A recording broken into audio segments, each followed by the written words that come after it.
আসসালামু আলাইকুম ভিউয়ার্স। আমরা বিভিন্ন ওয়েবসাইটে যখন ফর্ম পূরণ করি তখন দেখা যায় আমাদের ফর্ম পূরণ করার যে ইনফরমেশনগুলো আছে সেই ইনফরমেশনগুলো দিয়ে একটা পিডিএফ জেনারেট হয়, অথবা ওই ইনফরমেশনগুলো আমরা প্রিন্টারের মাধ্যমে সরাসরি প্রিন্ট করতে পারি। এই ভিডিওর মধ্যে আমরা দেখব রিয়েক্ট অ্যাপের মধ্যে কিভাবে এরকম একটা পিডিএফ জেনারেট করা যায়, অথবা সরাসরি যে ইনফরমেশনগুলো আছে সেই ইনফরমেশনগুলো প্রিন্ট করা যায়। তাহলে এখানে মূলত একটা বাটন আছে, সেই বাটনে ক্লিক করলে আমাদের যে ইনফরমেশনগুলো আছে সেই ইনফরমেশনগুলো দিয়ে মূলত এরকম একটা আমাদের পিডিএফ জেনারেট হবে। অথবা এখানে যে আমাদের দেখতে পাচ্ছি আমাদের ইন্টারফেসটা, এটাকে আমরা সরাসরি প্রিন্টের মাধ্যমে প্রিন্ট করে নিতে পারবো প্রিন্টারের সাহায্যে, এবং এটাকে আমরা পিডিএফও জেনারেট করতে পারবো। তাহলে এখান থেকে সেভ টু পিডিএফ, তাহলে এখানে সেভ করলে এটাকে কিন্তু আমাদের পিডিএফে রূপান্তর হবে। তাহলে এখানে কিন্তু আমাদের যে ইনফরমেশনগুলো আছে সেই ইনফরমেশনগুলো দিয়ে কিন্তু আমাদের একটা পিডিএফ জেনারেট হয়ে গেল। তাহলে এই ভিডিওর মধ্যে দেখব এটা কিভাবে রিয়েক্টের মধ্যে করা যায়। আমার এখানে একটা রিয়েক্ট অ্যাপ তৈরি করা আছে। এখান থেকে আমরা যে app.js আছে, এই app.js এর মধ্যে আমরা এই জিনিসগুলো এখান থেকে রিমুভ করে দেব। আমাদের যে লোগোটা আছে এবং app.css আছে, এটা আমাদের কোনো প্রয়োজন নেই, এবং এখান থেকে আমরা এগুলো সব কিছু রিমুভ করে দেব। মূলত এখানে এই কাজটা আমরা মূলত করব। তাহলে এখান থেকে আমরা একটা ডিপ নেব, ডিপ, এবং ডিপের যে ক্লাস নেম আছে এই ক্লাস নেম হবে আমাদের, এখানে আমাদের প্রিন্ট, আমাদের যে কোনো একটা ক্লাস নেম দিলে হবে। এবং এরপরে আমাদের আরেকটা ডিপ নিতে হবে, ডিপ, এবং এই ডিপের মধ্যে আমরা আরেকটা ক্লাস নেম দেব।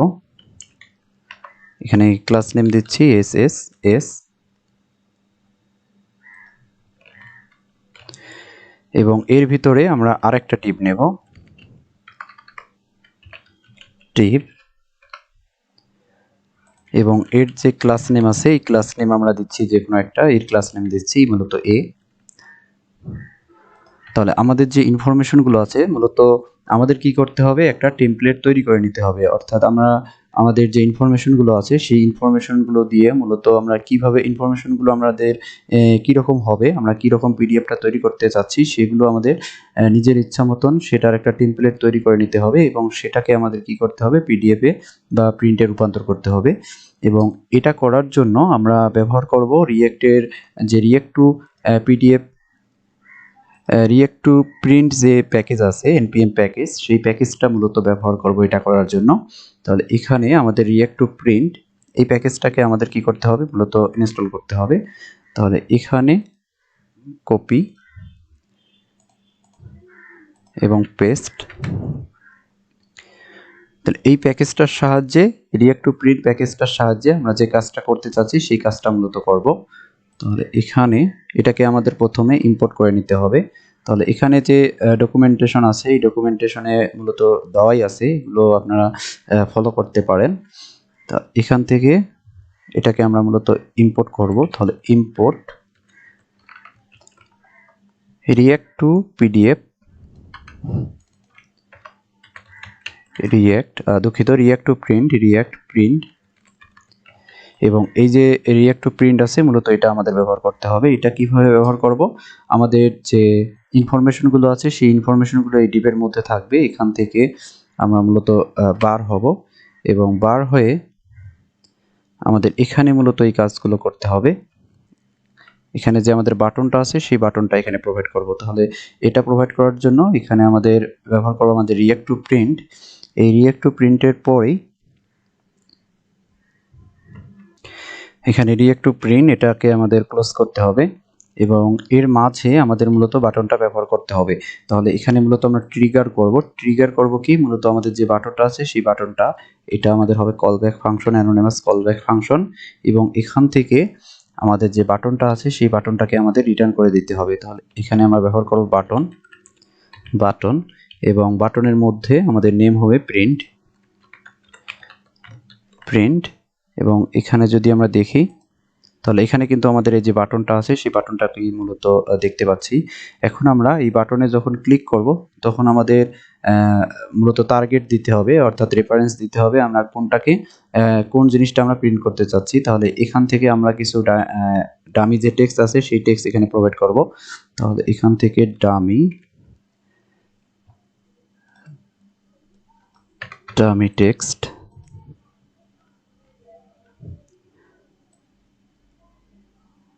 কন্ট্রোল সি, এবং এখানে একটা আমরা পি ট্যাগ নেব এবং পি ট্যাগের মধ্যে এটাকে আমরা প্রোভাইড করে দেব। তাহলে এখানে আমরা কিন্তু এটা দেখতে পাচ্ছি। এটাকে কি করব, আমরা মূলত একটা স্টাইল দেব। এখান থেকে আমরা প্রথমে ধরবো আমাদের যে এই যে প্রিন্ট আছে এই প্রিন্ট ক্লাসকে মূলত ধরবো এখান থেকে। তাহলে এই জিনিসগুলো এখান থেকে রিমুভ করে দেব। এখানে আমাদের মার্জিন হবে 0 পিক্সেল, প্যাডিং হবে 0 পিক্সেল, এবং আমাদের যে বক্স সাইজিং আছে এই বক্স সাইজিং হবে আমাদের বর্ডার বক্স। তাহলে এখানে আমাদের কিছু করার প্রয়োজন নেই। এটাকে এখানে ধরবো আমাদের প্রিন্ট যে ক্লাস আছে সেই প্রিন্ট ক্লাসে এর উইডথ হবে 100 VW এবং এর যে হাইট আছে এই হাইট হবে 100 VH। এবং এরপরে আমাদের আরেকটা ক্লাস আছে, সেটা হলো আমাদের এই যে SS ক্লাস। এই SS ক্লাসটাকে আমরা ধরবো। তাহলে SS ক্লাস এর যে উইডথ আছে এটা আমরা সেট করব 800 পিক্সেল এবং এর হাইট আমরা সেট করব 600 পিক্সেল। তাহলে এখন এর একটা কি দিতে হবে, আমাদের মূলত মার্জিন দিতে হবে যাতে আমাদের এটা মাঝে চলে আসে। মার্জিন হবে মূলত অটো। তাহলে এটা কিন্তু আমাদের মাঝে চলে আসলো এবং আমরা এই যে বাটনটা আছে সেই বাটনটাকে কিন্তু নিচে দেখতে পাচ্ছি। তাহলে এখন কি করতে হবে, আমরা চাচ্ছি এই জিনিসগুলোকে আমাদের পিডিএফ জেনারেট করতে এই জিনিসগুলো দিয়ে, অথবা এটাকে আমাদের প্রিন্ট করতে। এখন আমাদের এই যে ডাটাগুলো আছে এই ডাটাগুলো আমাদের নিজের ইচ্ছা মতন কি করতে হবে, সাজায় নিতে হবে। এখানে আমরা শুধু একটা পি ব্যবহার করেছি, পি এর মধ্যে কিছু ইনফরমেশন ব্যবহার করে অর্থাৎ ডাটা ব্যবহার করেছি। এখানে আমরা একটা স্পান নেব, স্পান, এবং স্পানের মধ্যে আমরা আরো কিছু টেক্সট ব্যবহার করব। এখানে আমাদের ইংলিশ, এখানে আমাদের ডামি বাংলা টেক্সট ব্যবহার করব, ডামি টেক্সট বাংলা। তাহলে এখানে যে বাংলা টেক্সটগুলো আছে সেগুলো মূলত আমাদের প্রিন্ট করতে পারবো। এখান থেকে এটাকে কপি করে নিচ্ছি এবং পেস্ট। তাহলে এখানে কিন্তু আমরা বাংলা দেখতে পাচ্ছি। এখন আমরা চাচ্ছি এখানে একটা ইমেজ ব্যবহার করতে, সেটাও ব্যবহার করতে পারবো। তাহলে এখান থেকে আমরা চাচ্ছি এই মাঝের মধ্যে একটা ইমেজ ব্যবহার করতে, IMG ইমেজ এবং SRC সোর্স, এবং সোর্সের মধ্যে মূলত ইমেজের যে লিঙ্কটা আছে সেই লিঙ্কটা আমাদের দিতে হবে। ক্লাউডিনারির মধ্যে আমার একটা ইমেজ আছে, কন্ট্রোল সি কন্ট্রোল ভি। তাহলে এখানে আমরা কিন্তু এখন ইমেজটাও দেখতে পাচ্ছি। তাহলে এই যে আমাদের টেমপ্লেটটা, এই টেমপ্লেটটা কি করতে হবে, আমাদের নিজের ইচ্ছা মতন সাজাতে হবে। অর্থাৎ আমাদের যে পিডিএফটা আমরা জেনারেট করব সেই পিডিএফের আমাদের দেখতে কীরকম হবে সেটা আমাদের কি করতে হবে, নিজের ইচ্ছা মতন সাজাতে হবে। তাহলে এখানে চাচ্ছি আমাদের যে কলার, এখানে যদি আমরা একটা কলার চেঞ্জ করতে চাই সেটাও পারবো। তাহলে এখানে চাচ্ছি একটা আমরা স্ট্রং ট্যাগ ব্যবহার করতে। তাহলে স্ট্রং এর মধ্যে এটা, তাহলে এখানে কিন্তু এটা কি হয়ে গেল, আমাদের এই লেখাগুলো স্ট্রং হয়ে গেল। তাহলে এটাকে চাচ্ছি আমরা কালারও চেঞ্জ করে দিতে, STRON স্ট্রং, এর কালার হবে আমাদের রেড। তাহলে আমাদের এই যে টেক্সটগুলো, এই টেক্সটগুলো কিন্তু গ্রেড হয়ে গেল। আমাদের যখন আমরা প্রিন্ট করব তখন এটা কিন্তু গ্রেডেই হবে। তাহলে এই যে এখানে আমরা SS ব্যবহার করেছি ক্লাস, এটা আমাদের ঠিক আছে। এরপরে আমরা এখানে যদি আরও টেক্সট ব্যবহার করি, এটাকে আমরা কপি করে নিচ্ছি, কন্ট্রোল সি, এবং আমাদের এখানে আমরা এটা আবার ব্যবহার করব, আবার একটা স্পান দিয়ে, স্পান, এবং স্পানের মধ্যে আমরা আরো কিছু টেক্সট ব্যবহার করলাম। তাহলে এটা ব্যবহার করার পর আমাদের যে এই স্টাইলগুলো চলে যাচ্ছে, এই স্টাইলগুলো কিন্তু আমাদের নিজের ইচ্ছা মতন সাজাতে হবে। এগুলো আপনাদের যেরকম স্টাইল হবে সেই স্টাইলের মধ্যে এগুলো সাজিয়ে নিন। তাহলে এখান থেকে আমাদের SS আছে, এর আমরা চাচ্ছি কি, এর যে ওভারফ্লো আছে এই ওভারফ্লোকে আমাদের এই ওয়াই হবে আমাদের স্ক্রল। তাহলে এখানে যে আছে আমাদের যে স্টাইলটা আছে রিমুভ হয়ে গেল, এটাকে যদি আমরা আবার ব্যবহার করি, এটাকে কপি করে নিচ্ছি। এই যে ইংলিশ যে আমাদের টেক্সটগুলো আছে এই টেক্সটগুলোকে আমরা আবার কপি করে নিলাম। তাহলে এখান থেকে পি, কন্ট্রোল সি, এবং নিচে আমরা এটাকে আবার ব্যবহার করব, পেস্ট। তাহলে এখানে আমাদের যে টেক্সটগুলো আছে এগুলো কিন্তু আমাদের সুন্দরভাবে স্ক্রল হচ্ছে এবং আমরা ডিসপ্লের মধ্যে সুন্দরভাবে দেখতে পাচ্ছি। তাহলে এটাকে কি করব, আমরা এখন মূলত প্রিন্ট করব অথবা পিডিএফ জেনারেট করব। তাহলে এখানে কি করতে হবে, আমাদের এই যে এ ক্লাস আমরা যেখানে এ ধরেছিলাম এটাকে আমাদের কি করতে হবে, এখানে মূলত একটা রেফারেন্স তৈরি করে নিতে হবে। তাহলে এটা আমরা ব্যবহার করব রিয়েক্টের যে ইউজ রেফ আছে সেটার মধ্যে, মূলত সেটার মাধ্যমে এখান থেকে আমাদের রিয়েক্ট এবং রিয়েক্টের মধ্য থেকে আমাদের ইউজ যে রেফ আছে ইউজ রেফ এটাকে আমাদের ইম্পোর্ট করতে হবে এবং এখান থেকে আমাদের একটা রেফ ইউজ রেফ। তাহলে এই যে আমরা এখানে কনস্ট্রিপ্ট ব্যবহার করলাম, এটা যে কোনো কিছু হতে পারে। তাহলে আমরা কোন ডিপটা প্রিন্ট করতে যাচ্ছি, কোন জিনিসটা নিয়ে কাজ করতে যাচ্ছি, এই যে আমাদের ডিপটা আছে এই ক্লাসের এটাকে নিয়ে, তাহলে এটাকে আমাদের রেফের মধ্যে আমাদের এটাকে ব্যবহার করতে হবে। তাহলে এখন আমরা কি করব, আমাদের এই বাটনকে যখন আমরা ট্রিগার করব, ক্লিক করব, তখন এই জিনিসটা আমাদের পিডিএফ এ রূপান্তর হবে। তাহলে আমাদের এই যে এখানে আমরা ব্যবহার করেছিলাম রিয়েক্ট পিডিএফ, এই রিয়েক্ট পিডিএফ এর মধ্যে আমরা শুধু ট্রিগার এবং ট্রিগারের মধ্যে আমরা ব্যবহার করেছিলাম বাটনটা। এখন আমাদের কি করতে হবে, আমরা যে জিনিসটা এখানে প্রিন্ট করতে চাচ্ছি সেই জিনিসটা আমাদের এখান থেকে আমাদের কোন অর্থাৎ যে জিনিসগুলো প্রিন্ট করতে চাচ্ছি সেটাকে আমাদের এখানে নির্দেশ করে দিতে হবে যে এই জিনিসগুলো আমরা প্রিন্ট করতে চাচ্ছি। তাহলে এখান থেকে আমাদের কন্টেন্ট এবং কন্টেন্টের মধ্যে আমাদের সেম হবে কলব্যাক ফাংশন, এবং কলব্যাক ফাংশনের কি করতে হবে, আমাদের যে রেফারেন্সটা আছে সেই রেফারেন্সটাকে আমাদের ধরে দিতে হবে। তাহলে এখানে আমাদের রেফ ডট কারেন্ট, রেফের যে কারেন্ট জিনিসগুলো আছে সেই জিনিসগুলো মূলত আমাদের এখানে প্রিন্ট হবে বা প্রিন্টে পিডিএফে রূপান্তর হবে। তাহলে এখান থেকে আমরা যদি এখন ক্লিক করি, তাহলে ক্লিক করার পর আমরা যে আমাদের ডাটাগুলো আছে সেই ডাটাগুলো দিয়ে একটা আমরা কি দেখতে পাচ্ছি, এখানে কিন্তু আমাদের একটা পিডিএফ দেখতে পাচ্ছি। আমরা যদি এখানে সেভ করি তাহলে এটা প্রিন্টে রূপান্তর হবে এবং এখান থেকে আমরা মূলত প্রিন্টও করতে পারবো আমাদের প্রিন্টারের সাহায্যে।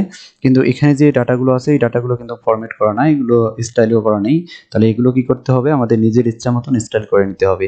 তাহলে এখানে আমাদের এস এবং আমরা আরেকটা ক্লাস ব্যবহার করেছিলাম এ ক্লাস, তাহলে এখান থেকে ডট এ ক্লাস এবং এর একটা পেডিং দিয়ে দেব, পেডিং হবে আমাদের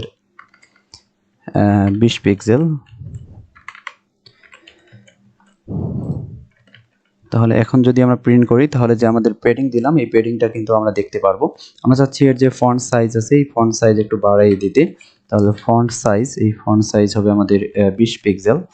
তাহলে এটার কিন্তু আমাদের যে ফন্ট সাইজ আছে এই ফন্ট সাইজটাও কিন্তু আমাদের এখানে বেড়ে গেল। এগুলো নিজের ইচ্ছা মতন আমাদের কি করতে হবে, নিজের ইচ্ছা মতন আমাদের স্টাইল করতে হবে বা একটা টেমপ্লেটে রূপান্তর করতে হবে। এখন আমরা চাচ্ছি যে আমাদের যে এই ইনফরমেশনগুলো আছে এই ইনফরমেশনগুলো আমাদের ইউজার দেখবে না, এগুলো আমাদের হাইড হয়ে থাকবে। আমরা শুধু কি করব, এই প্রিন্টের মধ্যে ক্লিক করব আর আমাদের এটা অটোমেটিক এই টেমপ্লেটটা আমাদের প্রিন্ট হবে বা পিডিএফে রূপান্তর হবে। তখন আমাদের কি করতে হবে, এই যে আমাদের ডাটাগুলো আছে এই ডাটাগুলো আমাদের কিসের মধ্যে আছে, এই যে এসএস ক্লাস আছে এই এসএস ক্লাসের মধ্যে আছে। আমরা কি করব, এই যে এসএস ক্লাস আছে এই এসএস ক্লাসকে এখান থেকে ডিসপ্লে আমাদের নান করে দেব।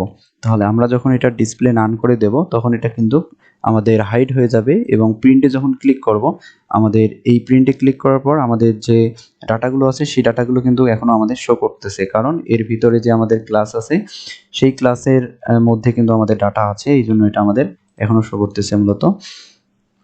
তাহলে আমরা কি করতে পারবো, আমাদের প্রজেক্টের মধ্যে এরকম ডাউনলোড পিডিএফ বা পিডিএফ ব্যবহার করে এরকম আমাদের পিডিএফ জেনারেট করতে পারবো। ধন্যবাদ সবাইকে।